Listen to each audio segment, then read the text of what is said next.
Hello అండి, మా special చూసారా? ఎప్పుడు అన్నం ముందు పెట్టుకోవద్దు అంటారు. ఇప్పుడు నేను ఏదో అట్లా పెట్టుకుంటున్నా కానీ నాకు ఆ పట్టింపులు ఏం లేవు. ముందర అన్నం పెట్టుకోవాలి, అన్నం పెట్టుకోవద్దు లాంటివి. మాకు చిన్నప్పుడు అంతా అట్లనే, మా అమ్మ అట్లనే పెడుతుండే. మన పెద్దవాళ్ళు ఎట్లుంటే అట్లా కదా అలవాటు.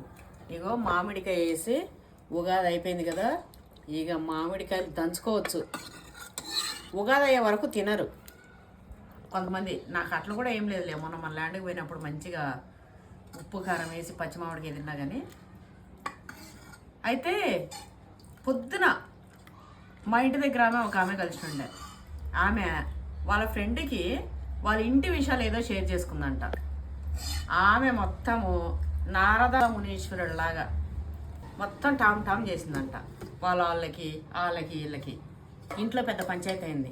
నేను ఆడవాళ్ళకి ముఖ్యంగా ఏ విషయం చెప్తా అంటే, మీరు ఏదైనా సరే ఫ్రెండ్షిప్ చేయండి, కానీ మీ ఫ్రెండ్షిప్ అంతా కూడా మీ షాపింగ్, మీ నగలు, చీరలు కలిసి షాపింగ్ వెళ్ళడము అక్కడ వరకే చూసుకోండి. కానీ ఇంట్లో విషయాలు ఏది షేర్ చేసుకోకండి. భార్యాభర్తల మధ్యలో ఏమైనా సమస్య ఉన్నా, లేకపోతే మేము ఈ బిజినెస్ చేసుకుంటున్నాం, మా ఆదాయం ఎంత, మేము ఆడబెడుతున్నాము ఏడు పెడుతున్నాము, మాకు ఇంత వస్తుంది, మా ఇంట్లో గొడవలు ఉంది, మా అత్తకు నాకు గొడవలు ఉంది, ఇలాంటివన్నీ అస్సలు షేర్ చేసుకోకండి. అసలు వాళ్ళు ఆలకెళ్ళే చెప్పకుండా అస్సలు ఉండరు, చులకనైపోతారు. స్పెషల్లీ ఆడవాళ్ళు. మగవాళ్ళన్నా చెప్పుకోరో తెలియదు, కానీ ఆడవాళ్ళు అయితే అది పని కట్టుకొని పోయి మరీ చెప్తుంటారు వాళ్ళ గురించి. సో ఇంటి విషయాలు, ఇంటి గుట్టు అస్సలు షేర్ చేసుకోకండి ఫ్రెండ్స్తోని. బా పుల్లగా ఇది కలిసింది. మునక్కాయలు చూడండి, మన ల్యాండ్లోడివి. మన ల్యాండ్లో ఆర్గానిక్ మునక్కాయలు, మామిడికాయలు.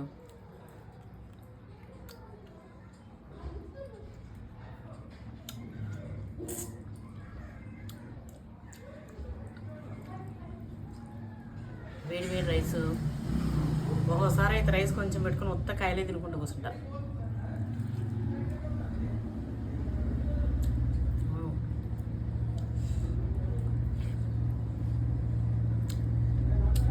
టేస్ట్ అయితే